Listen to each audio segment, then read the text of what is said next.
Apakah yang memberi rezeki kepadamu dari langit dan bumi? Siapa yang memberi rezeki kepada kalian? Siapakah yang menciptakan pendengaran dan penglihatan kalian? Yang menciptakan untuk kalian penglihatan, pendengaran itu siapa? Siapa yang mengatur segala urusan di langit dan di bumi ini, wahai orang Quraisy? Apakah artinya orang Quraisy mengakui la ilaha illallah? Jawabannya tidak. Itu baru la rabba illallah. Pola seperti ini ada di sebahagian akidah kaum muslimin Indonesia. Dia yakin Allah yang mencipta dirinya. Dia yakin Allah yang mengatur segala urusannya. Dia yakin Allah tabaraka wa ta'ala yang menghidupkan dan mematikannya. Namun urusan rezeki dia masih minta kepada selain Allah. Tidak merasa telah menjadikan dia ilah selain Allah. Dulu kunci mobil hilang saja dukun. Kunci mobil hilang dukun juga yang ditanya.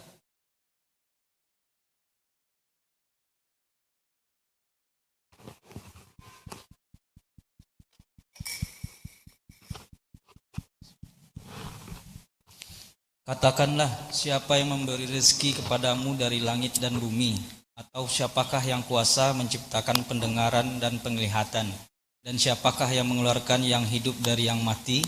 Dan yang mengeluarkan yang mati dari yang hidup? Dan siapakah yang mengatur segala urusan? Maka mereka akan menjawab, Allah. Tunggu.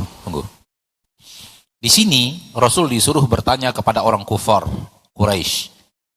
Katakan kepada mereka, wahai Muhammad, beberapa pertanyaan. Pertanyaan pertama, ulangi. Siapakah yang memberi rezeki kepadamu dari langit dan bumi? Siapa yang memberi rezeki kepada kalian? Wahai orang-orang Quraisy, siapa yang memberi rezeki kepada kalian? Ini pertanyaan pertama. Yang kedua, siapakah yang kuasa menciptakan pendengaran dan penglihatan? Siapakah yang menciptakan pendengaran dan penglihatan kalian? Yang menciptakan untuk kalian penglihatan, pendengaran itu siapa? Siapa yang menguasai itu dan menciptakannya dan memberikannya kepada kalian? Pertanyaan kedua. Pertanyaan ketiga, siapakah yang mengeluarkan yang hidup dari yang mati? Siapa yang mengeluarkan yang hidup dari yang mati? Yang telah menghidupkan seseorang padahal sebelumnya dia mati, itu siapa? Lanjut. Dan mengeluarkan yang mati dari yang hidup. Mengeluarkan yang mati dari yang hidup. Awalnya dia hidup lalu dia matikan. Menghidupkan, mematikan itu siapa? Jawabannya? Masih ada satu lagi pertanyaan? Masih. Siapakah yang mengatur segala urusan? Siapa yang mengatur segala urusan di langit dan di bumi ini, wahai orang Quraisy? Mereka akan menjawab, Allah. Allah. Apakah artinya orang Quraisy mengakui la ilaha illallah? Jawabannya tidak. Itu baru la rabba illallah. Itu belum la ilaha illallah. Siapa yang telah memberi rezeki kepada kalian? Siapa telah memberikan penglihatan dan pendengaran kepada kalian? Siapa yang telah menghidupkan, mematikan? Siapa yang menguasai mengatur seluruh urusan? Orang Quraisy menjawab, Allah. Orang Quraisy menjawab, Allah. Berarti orang Quraisy punya la ilaha illallah? Sementara mereka ketika dikatakan kepada mereka, ucapkan la ilaha illallah, mereka enggak. La ilaha illallah, la ilaha illallah, enggak. Karena orang Quraisy tahu la ilaha apa maknanya?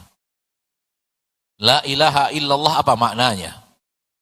Walaupun mereka meyakini Allah yang mencipta, Allah yang mengatur, Allah yang menghidupkan, Allah yang mematikan, mereka meyakini, tapi nggak bisa la ilaha illallah. Kenapa? Karena kami sudah punya kebiasaan pergi ke Lata, pergi ke Uzza, pergi ke Manah, pergi ke berhala-berhala. Kalau itu semua harus dicampakkan hanya la ilaha illallah, tidak bisa. Saya ingin mengatakan dengan penuh rasa sedih, pola seperti ini ada di sebahagian akidah kaum muslimin Indonesia. Dia yakin Allah yang mencipta dirinya. Dia yakin Allah yang mengatur segala urusannya. Dia yakin Allah tabaraka wa ta'ala yang menghidupkan dan mematikannya. Namun urusan rezeki dia masih minta kepada selain Allah. Urusan pengamanan masih dia minta kepada selain Allah. urusan hujan dia masih minta kepada selain Allah. Kita katakan bahwa campakkan semua selain Allah. Jadikan Allah satu-satunya. Untuk Anda benar-benar mengamalkan la ilaha illallah.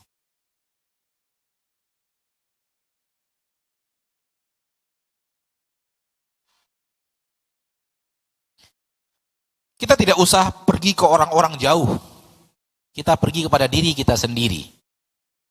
Masing-masing kita, kaum muslimin dan muslimat, baik yang hadir di majelis ini atau yang mendengarkan kajian ini, sebelum kita belajar ilmu agama, bukankah seperti itu keyakinan kita?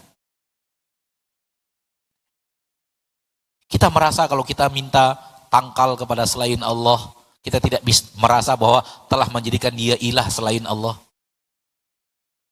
Ketika kita minta rezeki, minta pengamanan dari makhluk-makhluk Allah, dari orang-orang jahat, minta diamankan ruko kita, diamankan usaha kita, jangan ada orang-orang jahat bisa menjadikan dagangan saya kemudian banyak ulatnya, banyak lalarnya dan semacamnya. Kita minta kepada selain Allah. Kita minta pelembut hati agar orang itu mudah kita tundukkan kepada selain Allah. Kita tidak merasa telah menjadikan dia ilah selain Allah. Nggak usah jauh-jauh, kepada kita sekarang ini yang sudah, alhamdulillah sudah Allah arahkan kepada ilmu yang hak, makna yang benar. Seperti itu kita dulu. Betul atau tidak? Alhamdulillah datang kepada kita ilmu, datang kepada kita guru-guru yang mengajarkan apa sebenarnya makna la ilaha illallah. Sehingga kita benar-benar bergantung hanya kepada Allah, mengarahkan seluruh ketaatan kita hanya kepada Allah. Permintaan kita hanya kepada Allah subhanahu wa ta'ala. Dulu kunci mobil hilang saja dukun. Kunci mobil hilang dukun juga yang ditanya. STNK mobil hilang dukun juga yang ditanya.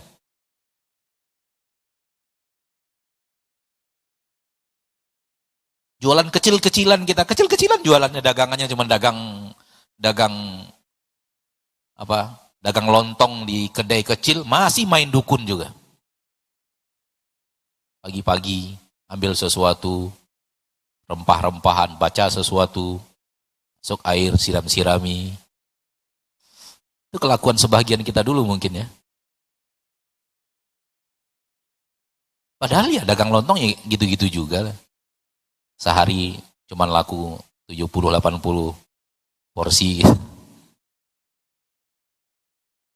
Tapi kebiasaan main dukun, minta jimat, minta dilariskan dan semacamnya sudah masuk ke dalam kebiasaan sebagian kaum muslimin.